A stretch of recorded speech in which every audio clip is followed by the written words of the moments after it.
राजा पाजा में धोके सुताता है, रोजे नया तरीका सिखाता है। राजा पाजा में धोके सुताता है, रोजे नया तरीका सिखाता है। प्यार बहरी करता है दम नहीं धरता है, प्यार बहरी करता है दम नहीं धरता है, तनिको नहीं थक रहा है। आइए सखी, अब प्यार के अलावा औरो का करेला हो? अल्लाह ना सुना का करेला। पलंग पर घुघुआ खेला रहा है, पलंग में माइनस सटा रहा है। पलंग पर घुघुआ खेला रहा है, पलंग में माइनस सटा रहा है। बजरंग रिकॉर्डिंग स्टूडियो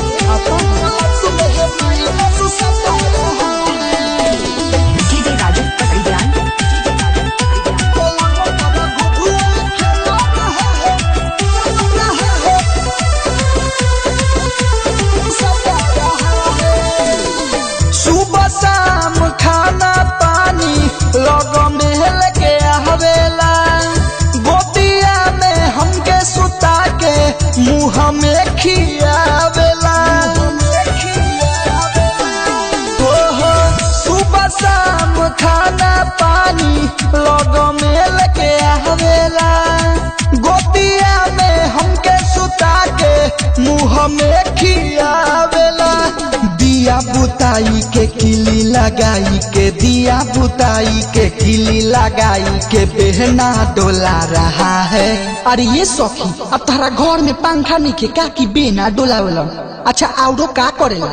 पलंग पर घुघुआ खेला रहा है, पलंग में माइनस सटा रहा है। पलंग पर घुघुआ खेला रहा है, पलंग में माइनस सटा रहा है।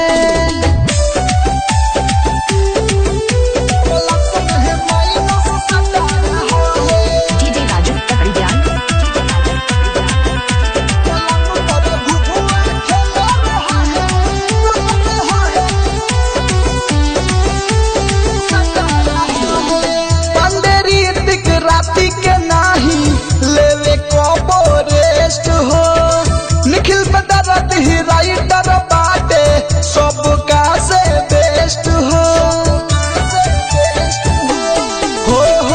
पांडे रीतिक राती में कबो लेवे लहना रेस्ट हो, निखिल बदरत ही राइटर बाटे सबका से बेस्ट हो। रणधीर राजन खिड़की से झांके, रणधीर राजन खिड़की से झांके चुपके से देख रहा है। कौन के घुघुआ के फेर में लागो रहल सो?